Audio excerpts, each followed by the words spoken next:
안녕하세요, 페이퍼 아티스트 데브입니다. 오늘은 후원더맨 리뷰를 한번 진행해 보려고 합니다. 사실 이 후원더맨 리뷰를 제가 굉장히 기다려왔던 그런 시간인 것 같아요. 왜냐면 여러분들 그 퍼스트 건담 시리즈에서 수륙 양용 모빌 수트하면 대표적으로 이 드고크 아니겠습니까? 물론 해산물 시리즈라고 해서 뭐 앗가이 뭐 등등등 뭐 조크 막 희한하게 생긴 애들이 많은데 동글동글하고 좀 귀엽게 생겼지만 이 드고크만큼 이 카리스마가 넘치는 해산물 시리즈는 별로 없는 것 같아요. 다른 것들은 좀 귀여운 쪽을 담당하는 그런 모비스가 아닐까 생각이 드는데, 아무튼 개인적으로 해산물 시리즈 중에 제일 좋아합니다. 예. 그런데 여러분들 그것도 아세요? 이게 SD하고 뭐 일반 비율하고 별 차이를 못 느낄 만큼 얘네들은 머리 자체가 몸통에 아주 그냥 붙어있거나 아니면 몸통이랑 같은 형태잖아요. 그래서 그냥 일반 비율로 봐도 귀여운데 이 맹점이 하나 있어요. 이 머리 없고 귀여운 이 스타일의 키는 퍼스트 건담과 같다는 거예요. 그러니까 덩치가 같은 키면은 엄청나게 커지는 거죠. 네. 이게 굉장히 독특한 느낌이 드는 그런 시리즈인 것 같아요. 그래서 아무리 그 일반 비율을 사도 SD를 만드는 느낌이 들고, 아무리 이걸 만들어도 어떤 카리스마는 좀 부족한, 그러면서 덩치는 겁나게 크는. 그래서 은근히 이 프라모델 쪽에서도 MG 시리즈로 나온 녀석들이 약간 비싸더라고요. 덩치가 커서 그런 것 같아요. 높이가 실제로 18.4m니까 거의 퍼스트 건담 급으로 큰 거죠. 이게 블레이드 안테나 빼면은 거의 같다고 생각이 돼요. 그 정도로 덩치가 크면서 여기 또 즐거크는 또 정말 강렬한 장면이 있지 않습니까? 짐을 한 방에 그냥 꿰뚫는 너무나도 멋있는 장면이 있는데, 퍼스트 건담한테는 안 되죠. 자, 아무튼 아무로한테는 안 된다는 건가? 아무튼 굉장히 좋아하는 기체고, 이 바리에이션도 은근히 좀 있고, 뭐 오리진에서는 좀 더 뭐 리파인된 것도 나온다고 하고, 뭐 여러 가지가 있는데, 아무래도 이제 RG나 MG로 나왔던 이 즈고크는 그만큼 또 인기도 굉장히 많은 그런 시리즈인 것 같습니다. 갸일길님이 디자인을 해주셨어요. 전부터 해보고 싶었다 그래가지고 굉장히 열심히 디자인을 하셨는데, 저는 이 모형에 좀 더 큰 의미를 많이 두고 싶어요.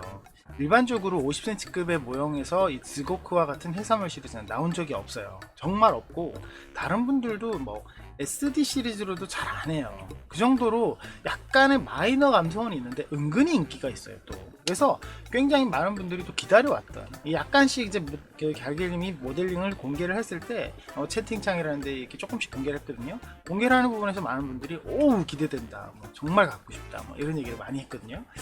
그래서도 그렇지만 저는 이 부분에서 정말 포인트를 잡아야 된다는 건 바로 이 곡선 표현이죠. 이 곡선 표현이 갸길님이 개인적으로 조금씩 보여주는 어떤 강좌도 있었는데, 물론 유튜브나 이런 쪽으로 공개된 건 아니어서 많은 분들이 보지는 못했어요. 그런데 잠깐 보여줄 때 굉장히 독특하게 디자인하는, 메타로 디자인할 때 좀 뭐라고 해야 되나, 요령이라고 해야 되나, 여러 가지를 협작을 해서 곡선을 표현을 하는 게 굉장히 자연스러워졌어요. 그래서 액대님만큼이나 곡선 표현을 굉장히 갸길님이 이제 자신있게 하는데, 지난번 재간도 그랬죠. 지난번 재간이 그런 것처럼 이 즈고크는 그 재간의 완성형이 될 정도로, 곡선의 완성형 이런 느낌이 들 정도로 굉장히 이쁘게 디자인이 됐어요. 여러분들 지금 이제 메타 파일이 지금 렌더링이 안 돼서 이 PDF 파일을 캡처한 거를 보고 계십니다만, 비디오 파일로 봤을 때는 이제 선이 보이니까 어떤 느낌으로 만들어지겠구나 라는 게 보일 수 있어서 훨씬 좋죠. 기본적으로 단촐합니다. 예. 왜냐면 이 무장 일체형이잖아요. 거의가 몸에 다 그냥 붙어 있어요. 그래서 무장 일체형이기 때문에 만들면 그냥 무장도 동시에 만들어지는 아주 즐거운 모형인 것 같은데, 어쨌든 그러다 보니까 좀 단촐한 느낌도 들긴 하지만 이 곳곳에 숨겨진 가동부가 정말 예술이더라고요.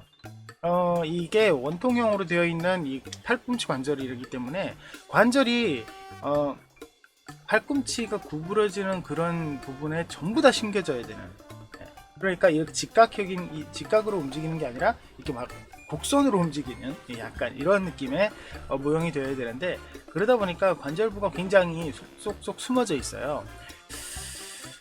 그래서 좀 스트레스를 받지 않을까 했는데 제가 파트 수를 확인을 해보니까 약 1000개에서 1200개 사이가 되는 것 같더라고요. 그래서 야 이게 생각보다 많다. 보통 평균적으로 파트 수를 볼 때 무장을 포함을 해야지 그 정도 되거나 아니면은 이제 기본체만 했을 때는 한 800개 선에서 끝나는 경우가 많거든요. 제가 같은 경우도 훨씬 적었는데 이 녀석은 무장 일체형이라서 그럴 수도 있겠지만 그 팔 한쪽, 다리 한쪽을 제외한 파츠 수가 800개가 넘었어요. 근데 대부분의 파츠가 관절에 숨겨져 있다고 생각했을 때는 거의 곱하기 3분의 2가 더 들어가지 않을까, 곱하기래, 더하기 3분의 2가 들어가지 않을까라는 생각이 들더라고요. 그 정도로 파츠 수가 생각보다 많아서 무장을 안 만들어도 되지만 만만치 않은 모형이다 라는 생각이 많이 들었습니다. 그래서 일단 PDO를 한번 보도록 할게요. PDO는 전체적으로 좀 괜찮아요. 보기는 편합니다. 근데 아무래도 곡선이 굉장히 많은 이 PDO이면서도 관절 속을 보기가 조금 힘든 스타일이에요. 그래서 지난번에 제가 모바일용으로 볼 수 있는 그 파일을 프로그램을 설명을 해드렸는데, 애플리케이션을 설명을 해드렸는데 그걸로는 좀 보기 힘들 것 같다. 원래 그건 좀 힘들죠. 근데 보기가 힘들 것 같은데 그러면서도 역시 이 컴퓨터로 볼 때도 클릭을 좀 잘 해야지만이 이 속에 들어가 있는 부분을 확인하기 쉬울 것 같다, 이런 기분이 많이 들었습니다. 대표적으로 여러분 보시기에 여기 하얗게 되어 있죠.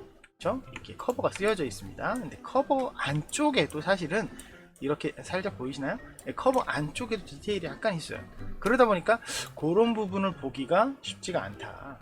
그래서 제가 잠깐 봤는데 파트 1을 보니까 도대체가 어떻게 보라는 말이냐 이런 느낌이 많이 들더라고요. 그래서 이런 부분, 안쪽 부분에 어떤 고개를 돌리거나 뭐 이렇게 할 때 이제 ONOI가 움직이는 부분 있잖아요. 이런 부분을 이렇게 좀 설정을 할 때 쉽지가 않겠다라는 생각이 들었어요. 왜냐하면 이 커버 안쪽에 모노아이가 숨겨져 있거든요. 이렇게, 그렇죠? 이렇게 숨겨져 있어요. 그러다 보니까 이런 부분을 좀 보기가 쉽지가 않다. 그래서 이런 부분에 대해서 좀 여러분들이 숙지를 해야 되는 게 있지 않을까라는 생각이 들었습니다. 그거 이외에 역시 곡선 부분을 만들 때 그냥 둥근 부분만 있으면은 원통 말듯이 말아서 그냥 하면 되겠지만, 이런 미묘한 곡선들이 머리부터 이렇게 좀 자리를 잡고 있어요. 그래서 이 부분을 좀 잘 처리를 해야 된다라는 생각이 드는데, 밀리터리에서는 아예 단면 접착을 하고 안쪽에서 이제 그 뭐라고 하지, 이런 둥근 도구로 이렇게 안쪽으로 밀어주는데, 이게 지난번에 제가 설명드렸던 뭐라고 하더라? 이렇게 밀어주면서 이렇게 둥글게 표현을 해주는 그런 작업이 좀 반드시 필요할 것 같아요. 그런데 그 작업도 좌우 대칭으로 잘해야지 한쪽만 하고 한쪽은 덜 하고 이러면 약간 찌그러지는 그런 경우가 생길 것 같더라고요. 그래서 이런 부분을 좀 표현을 잘해야 될 것 같고, 원통인데도 그 사이에 틈틈이 이렇게 파내기가 또 들어가 있기 때문에 이런 부분을 표현하는 것도 쉽지가 않겠다, 이런 생각을 좀 해봤습니다. 그리고 이 미묘한 곡선이 여러 군데 있어요. 군데군데 다 있기 때문에 가까이처럼 완전히 동글동글한 이런 스타일은 아니지만, 이게 그래도 이제 수중형이기 때문에 그냥 직각으로 되어 있는 부분이 거의 없다는 거, 그런 부분을 좀 생각했을 때는 조금 어렵지 않을까 라는 생각이 듭니다. 그리고 사실 느고크가 이게 수중으로 갈 때는 어떤 게 있냐면, 관절을 이렇게 따다닥 붙여서 관절 사이의 간격을 없애는 게 있거든요. 그런 부분이 좀 있어요. 그런데 그거는 표현이 되지 않은 듯 합니다. 사실 그 부분까지 표현을 하면 어떤 가동적인 부분에서 그냥 단순히 움직이는 차원이 아니라 슬라이드 기믹 같은 게 들어가야 되기 때문에 그런 부분은 좀 힘들지 않았을까, 이런 부분은 좀 표현의 한계라고 생각이 좀 되거든요. 근데 사실 그런 부분으로 어떤 전시를 해두고 싶다, 그런 부분으로 이제 돌격하는, 이렇게 약간 날아가듯이 이렇게 수중에서 돌격하는 느낌으로 내가 전시하고 싶다, 뭐 혹시 그런 부분이 있을 수 있을 것 같은데, 그런 분들은 제가 보니까 되니까 요 안에 관절을 아예 삭제를 하고 위아래 외장만 붙여버리면 그것도 되겠더라고요. 그래서 이거는 뭐 선택형으로도 충분히 재현이 되겠구나 라는 생각도 해봤습니다. 미묘한 곡선들이 많고 거기에다가 관절이 다 표현이 되어 있다는 것은 좋은 거죠. 하지만 이런 부분이 다 표현이 되어 있는 만큼 내가 좀 역동적으로 포즈를 잡거나 역동적으로 움직이기 위해서는 좀 고민을 많이 해야 되겠다라는 생각이 많이 들었어요. 그래서 이런 곡선 부분에서 있어서 이렇게 만들어지는 어떤 이런 부분들을 여러분들이 좀 고민을 많이 해야 될 것 같고, 제가 봤을 때는 굉장히 좀 덩치가 큰 덩어리들이 많이 있는데 이 덩어리가 많이 있는 만큼 제가 봤을 때는 좀 보강을 더 해야 된다 이런 느낌이 많이 들었습니다. 예를 들면 자, 보여드릴게요. 제가 아까 설명을 했다시피 여기 미묘한 곡선이 계속 살아있죠.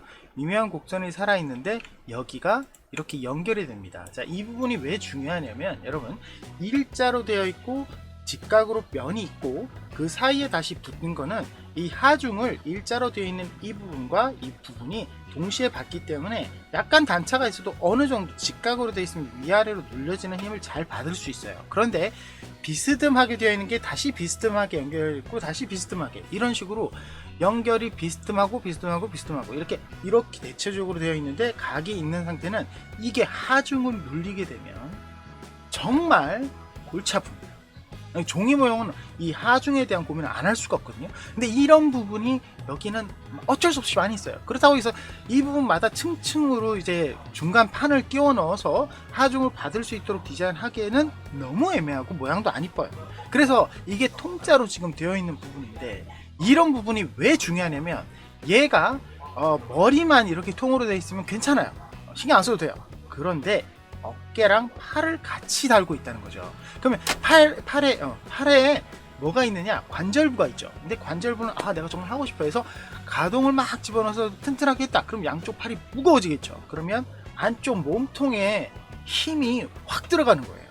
그래서 이 부분이 제대로 보강이 이루어지지 않으면 나중에 즈고크가 허리가 접히는 상황을 느낄 수도 있습니다. 이건 굉장히 중요한 부분이거든요. 이런 부분을 여러분들 고민을 할 때 제가 추천해 드리고 싶은 것은 솔직히 이번에 제가 두꺼운 종이로 만드는 법이라는 두꺼운 종이로 만들었을 때의 어떤 것을 소회를 적어놓은 영상을 올렸잖아요. 그 영상을 보시다시피 그 영상처럼 안쪽에 보강을 막 덕지덕지 하는 것보다는 좀 두꺼운 종이로 아예 만드시는 게 어떨까. 좀 덩치가 큰 부품들이 많거든요.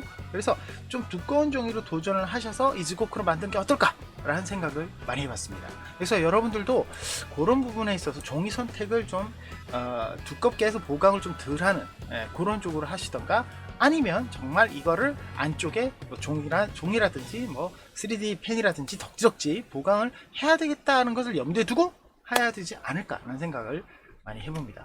정말 만들고 싶은데 저는 정말 이런 부분에서 여러분들과 같은 고민을 할 수밖에 없는 그런 도면인 것 같아요. 그래도 이 도면에서 정말 흠잡기는 쉽지가 않네요. 정말 칼날 표현도 너무나도 칼같이 잘 해놨습니다. 자, PDF를 잠깐 보면 역시 제가 늘 말씀드리지만 갤길님은 뭐 일러스트라든지 이런 것들을 굉장히 꼼꼼하게 잘 넣으신 분이고, 제가 봤을 때 별로 흠결이 없다, 부족함이 없는 그런 느낌으로 충실하게 데칼링을 해놨다 라는 느낌은 드는데, 조금 아쉬운 건 그래도 조금 더 데칼을 추가해도 되지 않을까 라는 생각도 좀 들고, 지나치게 프라모델과 약간 비슷한 수준으로만 약간 데칼을 넣은 느낌이라서 그런 부분에서 좀 더 오버 데칼을 해도 이쁘지 않을까 라는 생각을 많이 했습니다. 왜 제가 이 말씀을 드리냐면, 사실 즈고크가 아까 처음에 제가 초반에 말씀드렸다시피 덩치가 크잖아요. 덩치가 크다는 건 부품도 크고요, 면이 크기 때문에 조금 더 오버데카를 해도 좀 디테일이 채워지는 기분을 느낄 수 있을 것 같아요. 그래서 그런 부분을 좀 아쉽다라는 생각이 들긴 합니다. 하지만 여러분들이 만드실 때 그걸 채워놓으면 되니까 별 문제는 없을 것 같네요. 자, 아무튼 깔끔하게 잘 되어 있고요. 이게 종이 색깔이 참 애매한데 이 샤의 컬러링이나 이런 부분에서 고민을 하시는 분들이 있을 거예요. 근데 즈고크는 파란색 쪽으로 만들어도 굉장히 이쁘고 회색 계열로 만들어도 굉장히 이쁘거든요. 그래서 어떤 색깔을 해도 선택의 폭은 좀 넓기 때문에 굳이 샤워 버전으로 꼭 만들어야지 이렇게까지 생각 안 하셔도 될 것 같은 그런 느낌의 모형이라고 생각이 되네요. 자, 오늘 제가 즈코크 보여드렸는데 평점을 드리자면 저는 이 모형의 흠을 잡기가 쉽지가 않아요. 왜냐면 말씀드린 대로 관절 표현이나 이런 부분들도 굉장히 잘 되어 있고 곡선 표현을 정말 깔끔하게 했기 때문에 소소하게 뭐 데칼 좀 부족하다는 둥 슬라이드 기믹을 해서 뭐 팔이 안 접힌다는 둥 이런 것까지는 정말 흠이 될 이유가 없다고 생각해요. 완벽한 도면이라고 생각하기 때문에 당연히 10점 만점에 10점을 주고 싶고, 정말 갤길림의 모형이 진짜 점점 가면 갈수록 완성도가 너무나도 높아지는 그런 기분이 들어서 앞으로의 모형도 굉장히 기대가 됩니다. 최고입니다. 자, 오늘 여기까지 하도록 하겠습니다. 제 페이퍼를 많이 사랑해주시고 구독 버튼 누르시면 영상 업데이트 빨리 확인하실 수 있는 거 아시죠? 좋아요, 응원 댓글, 알람 부탁드리고요. 매일 저녁 9시부터 11시까지 있는 라이브도 많은 관심 부탁드립니다. 여러분, 다음 시간에 뵙겠습니다.